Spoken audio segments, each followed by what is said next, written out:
Bennison. I'm one of the fund managers on the Schroder Income Growth Fund, which is a trust that invests predominantly in UK equities with two objectives. One of those to achieve capital growth in excess of the FTSE All-Share Index through cycle, and the second of those to achieve growth in income ahead of CPI inflation through cycle. And the trust itself has a 28-year track record of doing so, and under the current team, that's my team, the prime UK equity team at Schroders, we have a 12-year track record of running the trust. But I'm going to talk more specifically about the fund and the way we do things later. I'm going to actually start with views on markets overall, kind of what we are seeing in them, because of course there's no shortage of interesting things going on. So given we are an income trust, I'm going to start with the outlook and backdrop for income.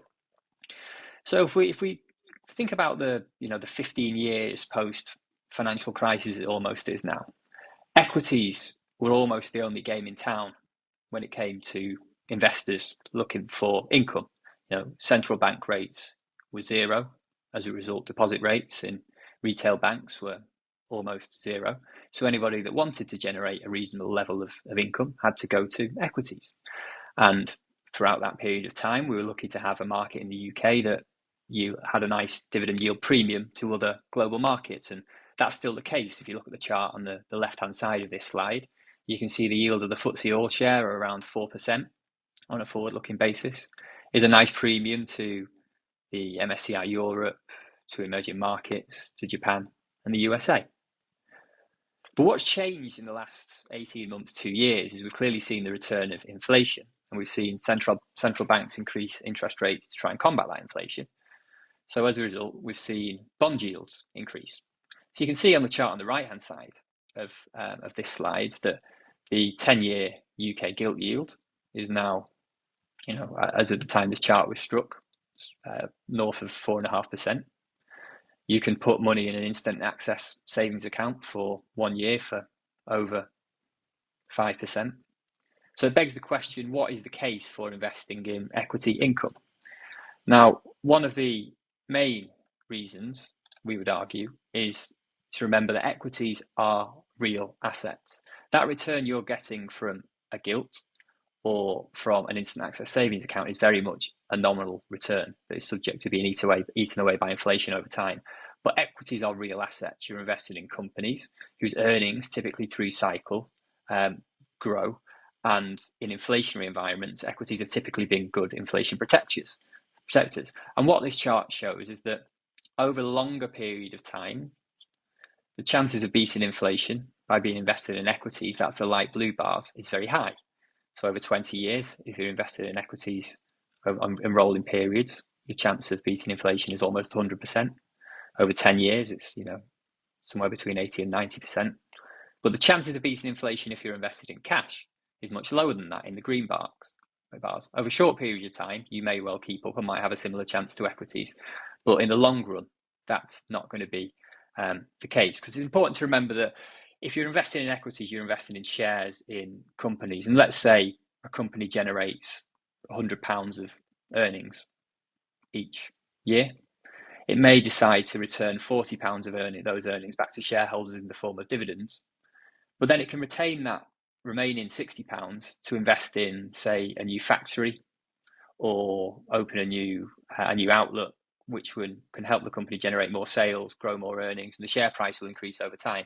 And that's why equities can be both powerful growth and income assets combined. So that's one important thing to remember. Now, let's look into a bit more detail about the environment for UK dividends in particular. Now, what this chart with the white background shows is that the years from 2007 through to 2019 were a very strong period of growth for dividend payments from UK companies in the UK. So you can see dividend payments reached a peak of the order of 110 billion in 2019. And then we had a big dividend crisis during COVID, where the dividends from the overall market fell by over a half to the order of 60 billion. So you can see since then, we've seen a nice recovery, but that recovery has not taken us back to the levels that we were at pre-COVID. And that's because a number of companies used the pandemic as a chance to reset their dividends to more sustainable levels, perhaps if they were over distributing and weren't retaining enough of their earnings to invest in their own franchise. One other thing that's been a very big significant contributor to dividends from UK companies in the last couple of years has been from the mining sector. We saw very high commodity prices through the pandemic and the years coming out of it. That translated into very, very strong earnings from the mining companies, which are a big part of the UK stock market. Companies like Rio Tinto, Anglo American, and Glencore. And the bulk of those earnings were returned back to shareholders in the form of dividends. And those ordinary dividends were topped up by significant special dividends. And this trust, the Schroder Income Growth Trust, around a third of the income in financial year 21 and 22 actually came from the mining sector. That's how significant a contributor it was to income. Since then, we've seen a big fall in dividends from the mining sector as earnings have fallen back, as commodity prices have reduced. So that's meant that we haven't quite had that special dividend benefit.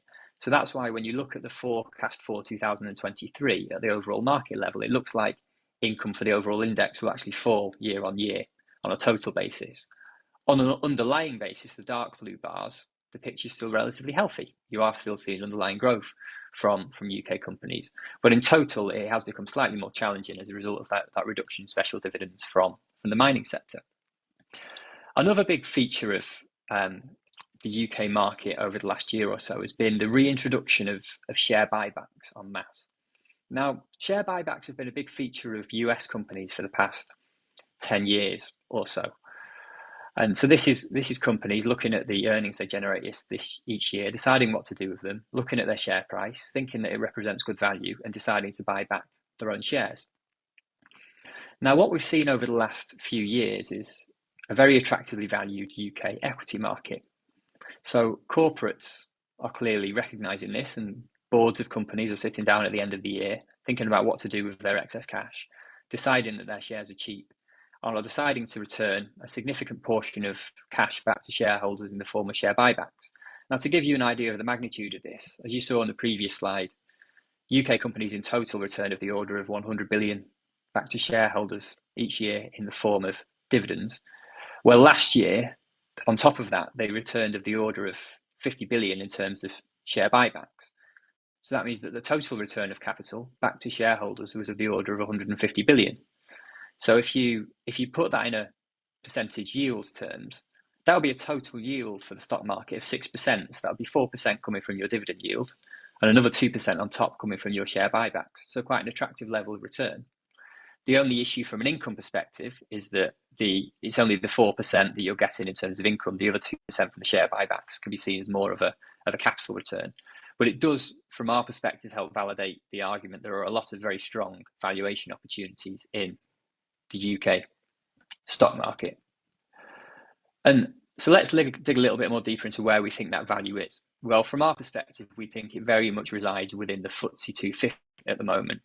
The FTSE 250 is the mid-cap index in the UK, and historically, as we'll go on to see later, has been a very, very strongly performing index, but actually has underperformed significantly over the last 2 years relative to the larger cap FTSE 100. And you can see this chart showing that it's back to pre-Brexit lows, the FTSE 250 relative to the FTSE 100. And this is despite the kind of perhaps improvement in confidence we've seen towards the domestic economy during this period and the rebound in sterling. And we can see, and one of the knock-on effects of strong valuation opportunities in the FTSE 250 is actually higher dividend yields seen in that area of the market. So whereas in the past, the dividend yield on the FTSE 250 may have been between 2.5% and 3%, you're actually generating an aggregate dividend yield of north of 3.5% at the moment. So for an income investor, it's suddenly become quite a fertile hunting ground, because historically you've typically seen the FTSE 100 being constructed of the companies that typically have lower growth prospects and higher dividend yields, and you see the FTSE 250, with the companies with higher growth prospects and slightly lower dividend yields. But now, as a result of the valuation opportunity and the lower share prices, you are seeing more value come through in the mid-cap index for income investors.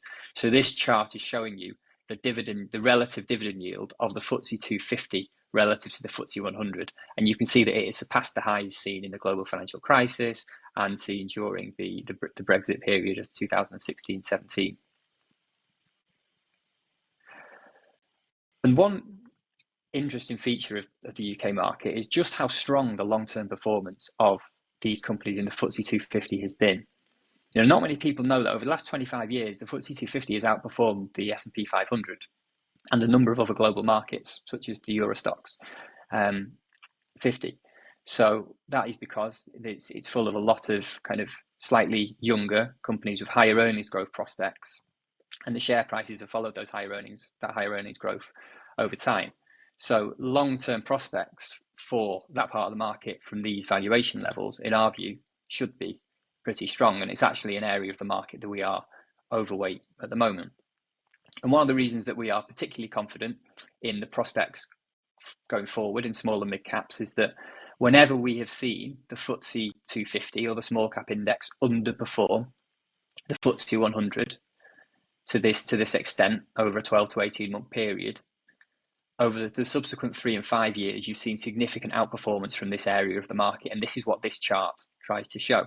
So if you take you to the right hand side of this chart, you can see that whenever there has been in the purple bar a 15 to 30% drawdown of the small and mid cap index relative to the large caps, you've seen over 3 years annualized 20% relative outperformance, and you've seen over 5 years of the order of 28% outperformance. So that gives us confidence that this should be a very fertile hunting ground, both from an income but also a capital growth perspective.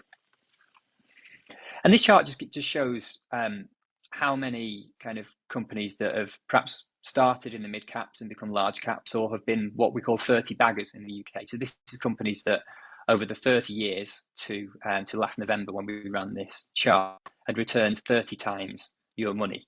Because sometimes the UK stock market gets a lot of criticism for having no growth, and this is a slide to try and combat that. We've already seen the long-term returns of the FTSE 250, but also you can see here you've got a very diverse range of companies here that have returned 30 times investors' money over the last 30 years. Everything from bacon factories up in Hull in the form of Cranswick to business technology companies such as Sage, to retailers like Next, defence companies like BAE Systems.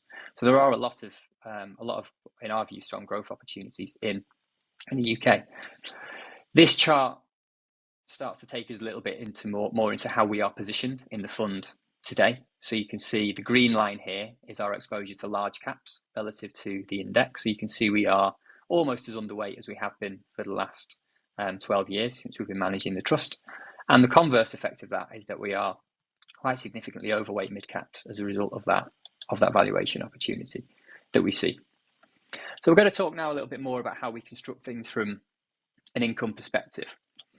So typically we look to target across the portfolio a yield premium relative to the index of between 5 and 15%. So what the chart on the left hand side of this slide shows is that today we're around a 12% premium to the index yield. So if the index yields 4% on a 12-month forward basis, you can expect our portfolio to yield of the order of 4.4, 4.5%. But the trust has been on a journey over the last 10 years because the funds that our team inherited was quite concentrated into relatively high yielding, relatively low growth stocks, and that's what that 144% number shows in the top left of that chart on the left hand side. That we started with a very high yield premium relative to the index, and over the last 10 years we've looked to balance that to introduce a balance of yield today and growth tomorrow. So on aggregate you get a nice modest premium to the index yield, but one that can grow over time ahead of inflation. And the right hand chart on this slide shows broadly the dividend yield range that the portfolio has traded in over the last 10 years. So you can see the light blue line shows the portfolio yields somewhere in that, typically in that 4 to 5% range, depending on the market conditions, a nice premium to the market, which is the green line underneath.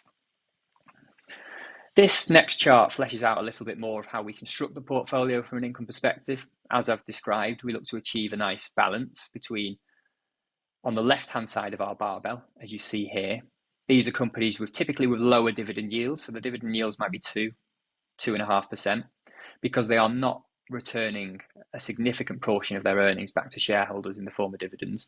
They're actually reinvesting for growth because they've got very strong opportunities. So that could be AstraZeneca's pipeline of new drugs.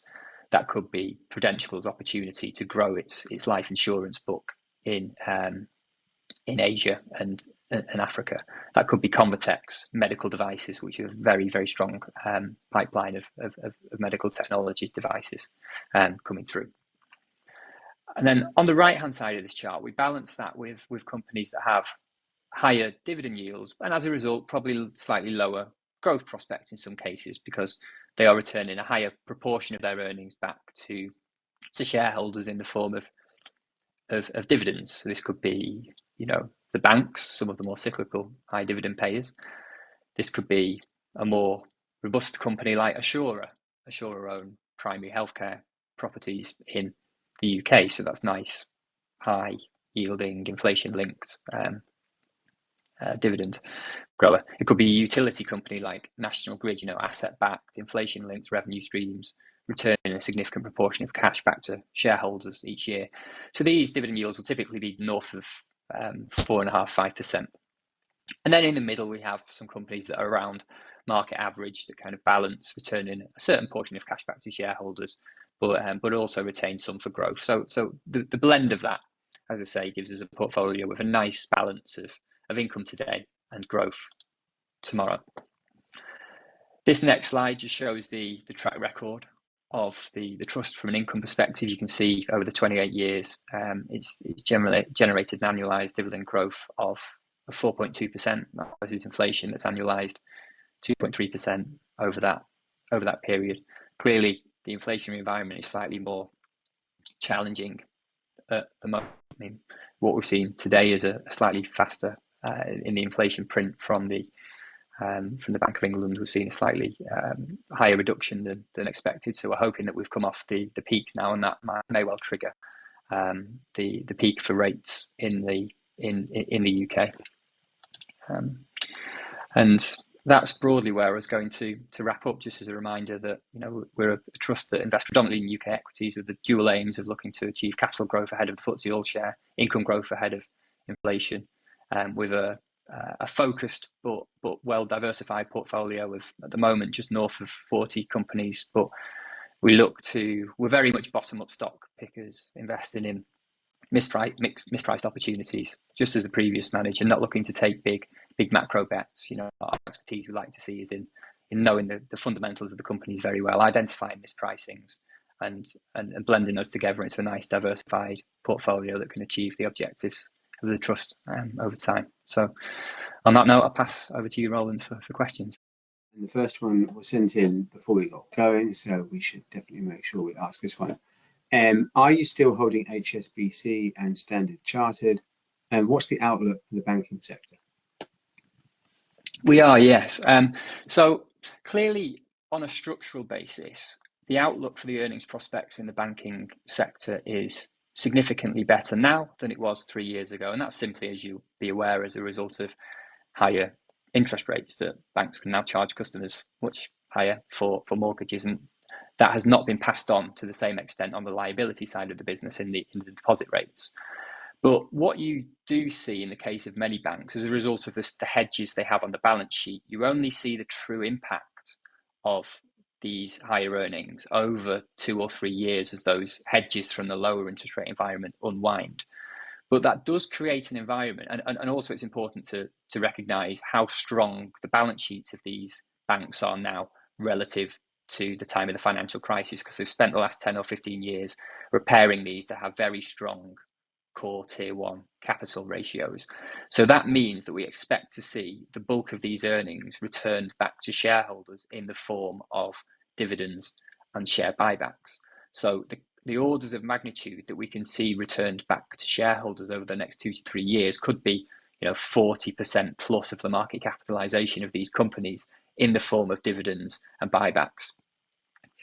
Historically, we've held Standard Chartered as a result of the valuation opportunity we've seen in that company for quite a long period of time. It's traded at a significant discount to its book value, has been a bit of a turnaround story, has cleaned itself up, has a strong capital position, and those returns are improving.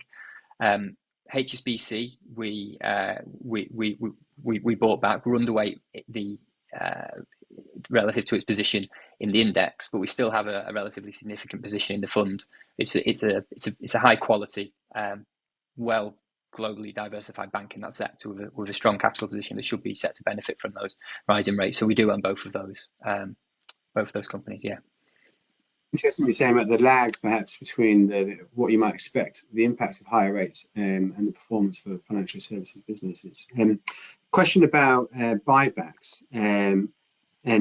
Question is asking, there quite strong opposing views on the value of share buybacks. What's your opinion? Are you in favour of them? Would you rather have the income? Do you think there's evidence that they are effective tools? Yeah, we've been having this debate internally, and we've been looking for various academic research reports that have been done on this to try and work out on aggregate how value creative they are. Because if you look at the US, which has had buybacks as a structural feature for quite a long period of time, one piece of research we saw recently suggested that the median company that bought back a lot of shares did not perform significantly better than the median company in the index. However, the US index has had buybacks as a feature of it more than other global indices over time, and the US index has outperformed all other global indices. So is the reason the US outperformed other markets is part of the reason for that, the fact that they've structurally used share buybacks as a mechanism. Now, we prefer, as you know, we're bottom-up stock pickers. We are regularly engaging with all companies, both boards and executive management teams in our portfolios. So on a case-by-case basis, if we do believe a company's shares are materially undervalued and the organic or inorganic growth prospects for that company are not as strong as the valuation case in their own shares, we would be happy to see that company distribute excess cash back to shareholders in the form of share buybacks, because that would be, in our view, an economically rational thing to do. Let's say a company was trading on 5 times PE and we felt that materially undervalued it. Buying those shares back gives you a 20% earnings yield. So that is a pretty strong return, because if a company generates a 10-15% return on capital, that's a pretty strong return on capital through cycle. So if you can generate 20% return by investing in your own shares, we view that as, in some cases, a strong use of capital. But we just want to ensure that boards prioritize their own financial health, don't starve their own franchise of growth capital, because one of the problems UK PLC has got itself into in the past is over distributing capital in the form of dividends and perhaps starving the health of their franchises. So we want to emphasize to companies that we don't want to just see share buybacks for the sake of share buybacks. We want to see them deployed more perhaps opportunistically, where there genuinely is a significant deviation from intrinsic value in the shares. But at market level, we're still actually searching for that aggregate academic evidence on share buybacks, because it is, like you say, it is a very live topic at the moment. Next question, a few people have asked in slightly different ways. I'm going to get an extra question in. So firstly, just yes or no, do you have any international holdings, any foreign, or is it all UK only in the portfolio? Not at the moment. Have in the past, has peaked at high single-digit %, but we see such a strong valuation opportunity in the UK, we don't at the moment. And the other part to it, kind of a big question, I guess, for a lot of people. UK has been out of favour for so long, and I think we've all heard that so many times over. But what do you think might be the catalysts that could turn that around? Yeah. So you're seeing a bit more action. It looks like more action is likely to be taken by this government, if there's a change of government, and you're seeing various bodies in the city look to more actively take a role in kind of reinvigorate the UK capital market, and you're seeing various options kind of being brought to the table for that. So that's one hope, but we're still waiting to hear the nuts and bolts of that. One of the issues for the best part of the last 10 years has clearly been the overhang that Brexit had on the international perception of the UK stock market. Regardless of what people's views are of that one way or the other, you cannot deny that the underperformance and outflows of the UK stock market broadly coincided with the run up to that vote and have carried on since.